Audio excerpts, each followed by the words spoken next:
मैं काशी की धरती से जितने भी दोस्त ऑनलाइन एवं ऑफलाइन जुड़े हुए हैं, सभी दोस्तों का स्नेह वंदन। तो दोस्तों आवे नित्य की भांति अपना क्लास चालू होवे और ये ध्यान देंगे जिन्हें कहीं कुछ समझने में प्रॉब्लम होता है, जिन्हें समझने में कोई दिक्कत होती है, वो हमें बताएंगे। अब आगे चलिए, सभी लोग अपना अपना किताब निकाल लेंगे। मुहूर्त चिंतामणि। और दोस्तों, मुहूर्त चिंतामणि के नक्षत्र प्रकरण के 41वां एवं 42वां श्लोक देखेंगे। मुहूर्त चिंतामणि के नक्षत्र प्रकरण के 41वां एवं 42वां श्लोक देखिए। देखिए वो क्या लिखे हैं।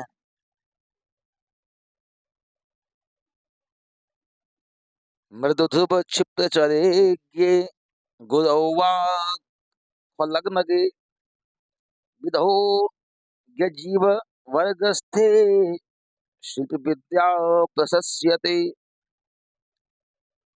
देखिए दोस्त, इनका अन्वय देखिए क्या कहते हैं।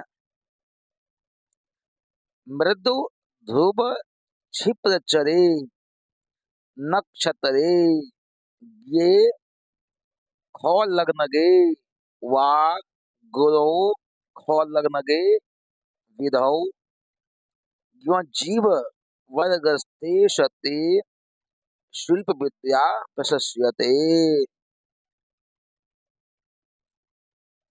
दोस्त, इनका कहना यह है, शिल्प विद्या कब सीखना चाहिए, शिल्प विद्या कब सीखना चाहिए। दोस्तों, सभी लोग बोझ को देखें।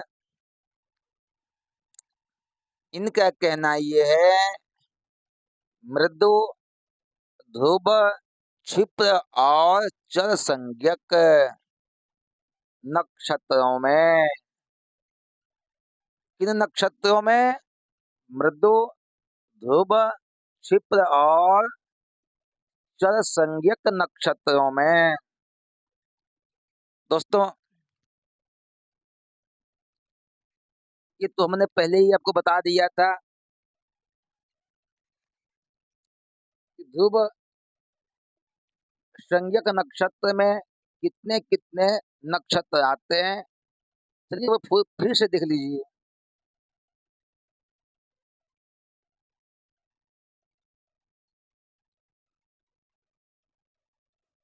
मृदु संज्ञक,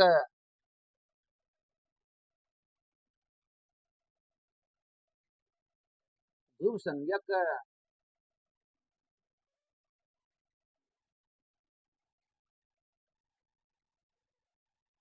शुक्र संज्ञक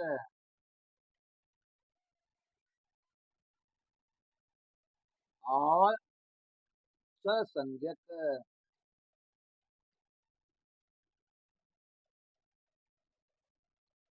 इन नक्षत्रों में, इन नक्षत्रों में क्या करना चाहिए। अब पहले इसको ये समझिए कि ध्रुव संज्ञक नक्षत्र में कितने नक्षत्र हैं। तो आए इसमें देखिए कौन कौन से हैं। रोहिणी, उत्तरा फाल्गुनी, उत्तरा फाल्गुनी, उत्तराखाड़ा और उत्तरा भाद्रपद। इसे कहते हैं मृदु संज्ञक। अब आइए, हैं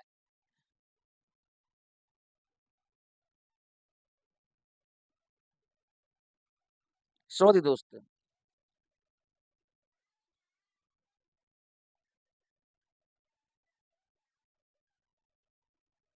मृदु संज्ञक इसमें कौन कौन से आते हैं? इसमें आता है मृगशिरा, रेवती, चित्रा और अनुराधा। दोस्तों, मृगशिरा, रेवती, चित्रा, अनुराधा, इस नक्षत्र को कहते हैं मृदु संज्ञक और ध्रुव संज्ञक। अब आए रोहिणी, उत्तरा फाल्गुनी, उत्तराखाड़ा,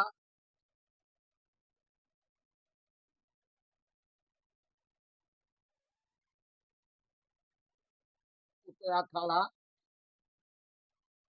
और उत्तरा भाद्रपद। इन्हें कहते हैं ध्रुव संज्ञक। दोस्तों, अब आए क्षिप्र संज्ञक। कौन कौन से हैं? अश्विनी, हस्ता, अश्विनी, मुख्य और अभिजित, मुख्य और अभिजित। इसे कहते हैं क्षिप्र संज्ञक। और क्या कहते हैं? चर संज्ञक। बस दोस्तों, इसमें कौन कौन से हैं? इसमें स्वाति, पुनर्वसु, श्रवण, निष्ठा और शतभिषा। निष्ठा और शतभिषा।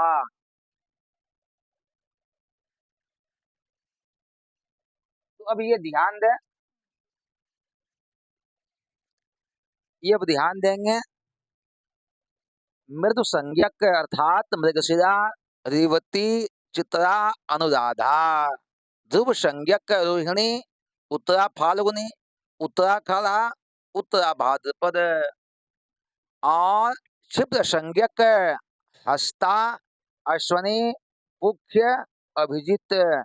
और चर संज्ञक अर्थात स्वाति, पुनर्वसु, श्रवण, निष्ठा और शतभिषा। इन नक्षत्रों में जो नक्षत्र बताया गया, इन नक्षत्रों में आगे बढ़िए, बुध अथवा बृहस्पति 10वें स्थान में हो। दोस्तों, कब? जब बुध और बृहस्पति 10वें स्थान में हो और चंद्र बुध अथवा बृहस्पति के खडवर्ग में हो। चंद्र कहाँ हो? बुध अथवा बृहस्पति के खडवर्ग में हो। दोस्तों, खडवर्ग किसे कहते हैं? आप ये समझें, खडवर्ग में आता है भूरा, दृष्कान, नवांश, द्वादशांश, त्रिशांश। इसे कहते हैं खडवर्ग। तो अब ये जाने कि चंद्रमा कहाँ हो? बुध अथवा बृहस्पति के खडवर्ग में हो तो शिल्प विद्या का आरंभ करना चाहिए। दोस्तों, तब जो है शिल्प विद्या का आरंभ करना चाहिए। कब? इसे फिर से समझिए, कब आरंभ करना चाहिए? जब मृदु संज्ञक नक्षत्र हो, या फिर ध्रुव संज्ञक नक्षत्र हो, या फिर क्षिप्र संज्ञक नक्षत्र हो, या फिर चर संज्ञक नक्षत्र हो। हमने आपको नीचे लिख कर समझा दिया है, मृदु संज्ञक नक्षत्र कौन सा है, ध्रुव संज्ञक कौन से हैं, क्षिप्र संज्ञक नक्षत्र कौन से हैं, और चर संज्ञक नक्षत्र कौन से हैं। तो आप ये जान लें, इन नक्षत्रों में बताए गए नक्षत्रों में और बुध अथवा बृहस्पति दसम स्थान में हो। दोस्तों, बुध व बृहस्पति दसम स्थान में हो, आप ये ध्यान दीजिए यहाँ पे दसम स्थान क्या होता है। मैंने कल भी आपको बताया था, लेकिन इसे फिर से समझ लीजिए। दोस्तों, आप ये चक्र को देखिए, ये ये आपका चक्र हो गया। अब ये ध्यान दीजिए, इसकी गिनती जब भी होती है तो यहाँ से होती है, गिनती जब भी होती है तो यहाँ से होती है, क्योंकि यही लग्न है, यही जो है लग्न है। यहाँ एक लिख लीजिए, ये लग्न हो गया। 2, 3, 4, 5, 6, 7, 8, 9, 10, 11 और 12। ध्यान दीजिए, अब ये कहते हैं कि बुध व बृहस्पति कहाँ हो, दसम स्थान में हो। ये जो आप यहाँ देख रहे हैं, जो दसवां स्थान है, ये कहते हैं बुध व बृहस्पति कहाँ हो, दसवें स्थान में हो। तभी जो है शिल्प विद्या सीखने का शुरुआत करना चाहिए। दोस्तों, दसम भाव की बड़ी महत्ता है, इसलिए कहते हैं कि दसवें भाव में बुध हो व बृहस्पति हो, तब शिल्प विद्या सीखना चाहिए। दोस्तों, समझ गए? अब आगे बढ़िए।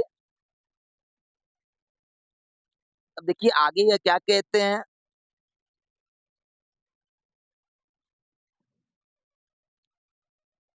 दोस्तों, अब ये हो गया आपका 41वां श्लोक हो गया ये। अब आगे बढ़िए, 42वां श्लोक को देखिए, वो क्या कहते हैं। अब वो देखिए क्या कहते हैं। मृगैर्जमित्र भाग्येषु चाष्टम्यां तैतिले हरो शुक्रदृष्ट तनो सौम्य वारी संधानमिष्यते। इनका अन्वय देखिए, ये क्या लिखे हैं। मृगेज्य मित्र भाग्येषु नक्षत्रेषु च तथा अष्टम्याम वा हरो द्वादश्याम तैतिले करणे शुक्र दृष्ट तनो सौम्यवारे शुभ दिने संधानम मैत्रिकरणम इष्यते। दोस्त,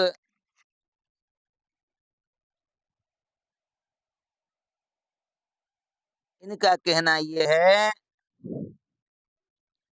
मैत्री कब करना चाहिए, मित्रता कब कब करना चाहिए, जो कि कभी टूटे नहीं।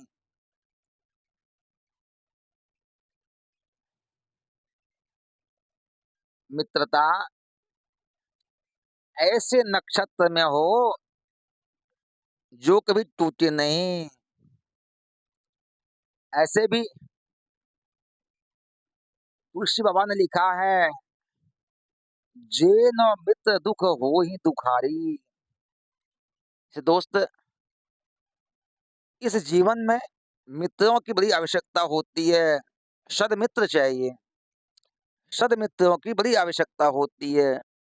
तो अब ये जानिए कि मित्रता कब करना चाहिए। आगे बढ़िए। ये कहते हैं, मृगशिरा हो और क्या हो,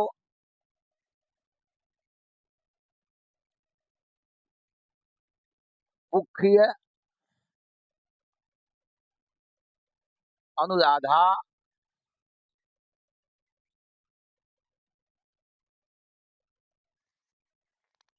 दोस्तों,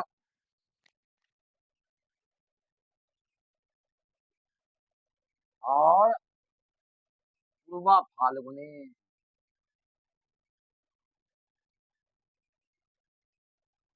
पूर्वा फाल्गुनी नक्षत्रों में,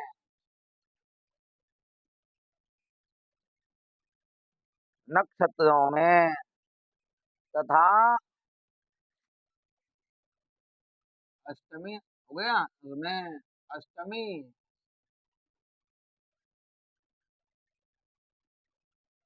द्वादशी, अष्टमी द्वादशी तिथि हो, तिथि, तिथि में। और दोस्तों, अब ये कहते हैं, तैतिल करण हो। करण क्या हो? तैतिल करण में, तैतिल करण में। और क्या?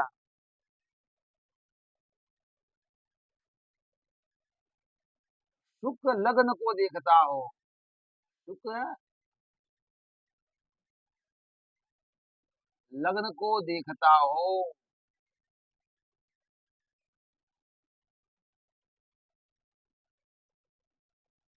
देखता हो।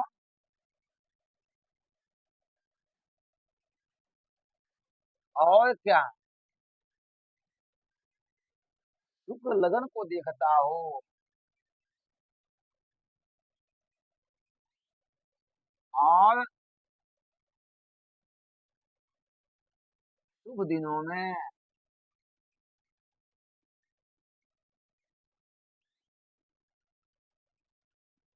परस्पर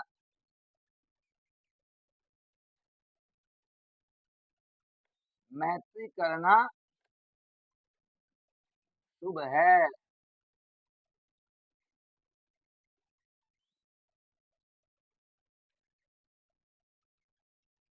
दोस्तों, ये ध्यान दीजिए, मित्रता कब करनी चाहिए। मित्रता कब करनी चाहिए? पहले तो आप ये ध्यान दें, मित्रता, मित्र अच्छी हो, मित्रता उसी से करना चाहिए जो योग्य हो, जो अच्छे स्वभाव के हो। आगे बढ़िए। ये कहते हैं, मृगशिरा, मुख्य अनुराधा और पूर्वा फाल्गुन नक्षत्रों में। किन नक्षत्रों में? मृगशिरा, मुख्य अनुराधा और पूर्वा फाल्गुनी नक्षत्रों में ये नक्षत्र हो, और अष्टमी हो या फिर द्वादशी हो, इन तिथियों में। हाँ, ये ध्यान दीजिए कि अष्टमी और द्वादशी, ये दोनों तिथि जो है वो मित्रता के लिए अच्छा है। तो ये क्या कहते हैं, अष्टमी तिथि हो या फिर द्वादशी तिथि हो, इन तिथियों में और तैतिल करण में और तैतिल करण में, करण क्या हो, तैतिल हो, और क्या, शुक्र लगन को देखता हो। हमने अभी आपको बताया लग्न किसे कहते हैं? तो जहां से गिनती की शुरुआत होती है चक्र में, उसी को लग्न कहते हैं। तो शुक्र लग्न को देखते हो और दिन शुभ हो, शुभ दिन हो। अब भाई ये कहें कि शुभ दिन क्या क्या कौन कौन होते हैं, जैसे सोमवार हो गया, बुध हो गया, बृहस्पतिवार हो गया, शुक्रवार हो गया, इसे शुभ दिन कहते हैं। तो मित्रता शुभ दिन में करनी चाहिए, हैं? इसे पुनः एक बार देखिए, मृगशिरा, पुष्य, अनुराधा और पूर्वा फाल्गुनी नक्षत्रों में, अष्टमी और द्वादशी तिथि में तैतिल करण हो और शुक्र लग्न को देखता हो और शुभ दिन में मित्रता करनी चाहिए। और दोस्तों, ऐसे शुभ दिन में, ऐसे शुभ तिथि में, शुभ लग्न में, शुभ नक्षत्र में अगर यदि मित्रता होती है, तो वह मित्रता आद्योपांत चलती रहती है। इसलिए मित्र किसको बनावे, ये भी ध्यान देने योग्य है। मित्र के लायक कौन है, मित्र किसको बनावे, मित्र आप उसको बनाइए जो कि आपको अच्छा रास्ता दिखाए, जो आपको अच्छे लाइन पे चलने के लिए बोले, जो आपको गलत लाइन पर चलने से टोकता हो, गलत काम करने से टोकता हो, जो अच्छी बातें करता हो, जो आपके विषय में अच्छी सोचता हो, ऐसे लोगों से ही मित्रता करनी चाहिए।